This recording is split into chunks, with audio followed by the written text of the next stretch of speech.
Kingfisher airline 2005 में एक बड़े सपने के साथ शुरू हुई थी।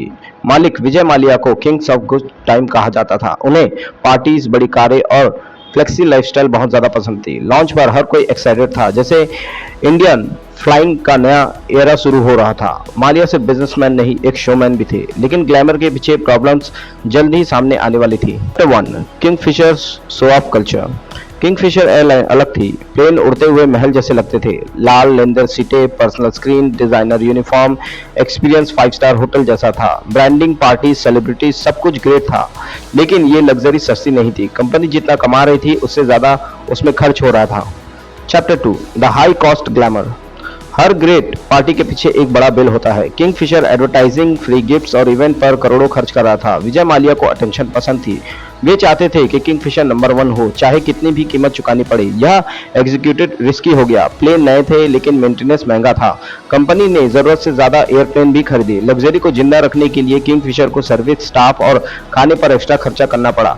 ग्लैमरस इमेज सारा प्रॉफिट खा रही थी। पैसा कमाने के बजाय एयरलाइंस उसे खोने लगी। धीरे धीरे कर्ज बढ़ने लगा। बैंकों ने जो लोन दिए थे, उस उम्मीद पर कंपनी रिकवर हो जाएगी, लेकिन खर्च रुका नहीं। विजय माल्या का मानना था कि अगर आप सक्सेसफुल दिखते हैं तो पैसा आएगा, लेकिन बिजनेस ऐसा काम नहीं करता। किंगफिशर के खर्चे एक नेवर एंडिंग साइकिल बन गया। कमाई गई हर 1 रुपए के लिए 2 रुपए खर्च करना पड़ता था। बाहर की चमक अंदर बढ़ते हुए क्राइसिस को छिपा रही थी। Chapter 3, management blunder and employ struggles.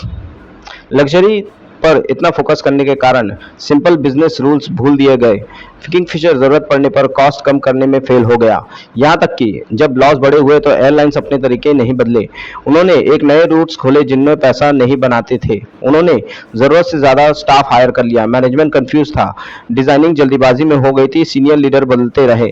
Employers insecure feel करने लगे। सैलरी पेमेंट डिले होने लगी। किंगफिशर के लिए काम करने वाले लोगों ने अपने फ्यूचर को लेकर चिंता होने लगी। एयरलाइंस के स्टाफ उनकी रीढ़ की हड्डी था। पायलट्स, इंजीनियर, कैबिन क्रू वह काम करने पर प्राउड फील करते थे, लेकिन जल्द ही उन्होंने अपने सपने स्ट्रेस में बदलने शुरू हो गए हैं। कई लोगों को महीनों की सैलरी तक नहीं मिली। प्रोटेस्ट शुरू हो गए और कुछ एम्प्लॉय ने तो टीवी पर रोककर हेल्प भी मांगी। मैनेजमेंट ने यह नहीं सुना। उन्होंने मार्केट, फ्यूल प्रोसेस और यहां तक कि गवर्नमेंट को भी ब्लेम किया, लेकिन सच्चाई यह थी कि प्लानिंग और खर्च में की गई गलतियां चीजों को और भी खराब कर दिया गया। Chapter 4, banks and versus Kingfisher. Chapter 4, banks versus Kingfisher. 2012 में सिचुएशन कंट्रोल से बाहर हो चुकी थी। किंगफिशर पर बैंकों का हजारों करोड़ों का कर्जा था। एसआईबी और पीएनबी जैसे बड़े बैंकों को चिंता होने लगी। उन्होंने भरोसा के साथ लोन दिया था, लेकिन अब किंगफिशर इंटरेस्ट भी वापस नहीं कर पा रहा था और बैंकों की मीटिंग बुलाई गई। उन्होंने माल्या को एसेट्स बेचकर पैसे रिकवर करने की कोशिश की। उन्होंने कंपनी के अकाउंट्स को फ्रीज कर दिया, लेकिन बहुत देर हो चुकी थी। एयरलाइंस के पास कैश बचा ही नहीं था। प्लेन उड़ना बंद हो गए थे। पैसेंजर गुस्से में थे क्योंकि फ्लाइट्स बिना नोटिस के कैंसिल कर दी जाती थी। किंगफिशर को लोगों को जो भी लग्जरी का प्रतीक था वह फ्लेक्सिबल सिंबल बन गया। मीडिया ने हर दिन स्टोरी पर कवर किया।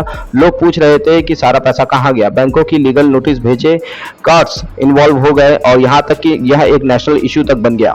विजय माल्या ने अपनी इमेज बचाने की कोशिश की, लेकिन सच्चाई अब पब्लिक के सामने थी। किंगफिशर एयरलाइन की ऑफिशियली दिवालिया घोषित कर दिया गया। लाखों लोगों के पैसे डूब गए और कई एम्प्लॉयज ने अपनी जॉब खो दी।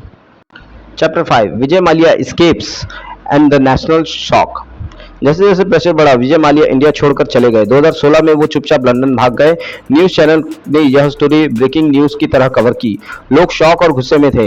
एक आदमी जिसने इंडिया को इतना बड़ा प्राउड दिखाया था, वो कैसे भाग सकता है। गवर्नमेंट और बैंकों ने लीगल एक्शन शुरू कर दिया। उसे वापस लाना चाहते थे और पैसा रिकवर करना चाहते थे। इंडिया और यूके के दोनों के कोर्ट में यह केस गया। माल्या की फोटोज को कभी सक्सेस का सिंबल माना जाता था, अब मीम्स और जोक्स बन गए हैं। पब्लिक का ट्रस्ट टूट गया। लोगों ने पूछा, क्या ईमानदारी सिर्फ गरीबों के लिए है?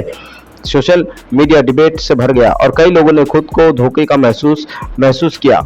माल्या की पार्टीज और उन्हें अच्छे दिन खत्म हो गए थे। King of good time bad loan के चेहरे बन चुका था। उनका पलायन दिखाता है कि बड़े नाम सिर्फ गिर सकते हैं और इससे बड़े सपने भी टूट सकते हैं। Chapter 6, humility, money and trust. Kingfisher airline हमें बहुत कुछ सिखाती है।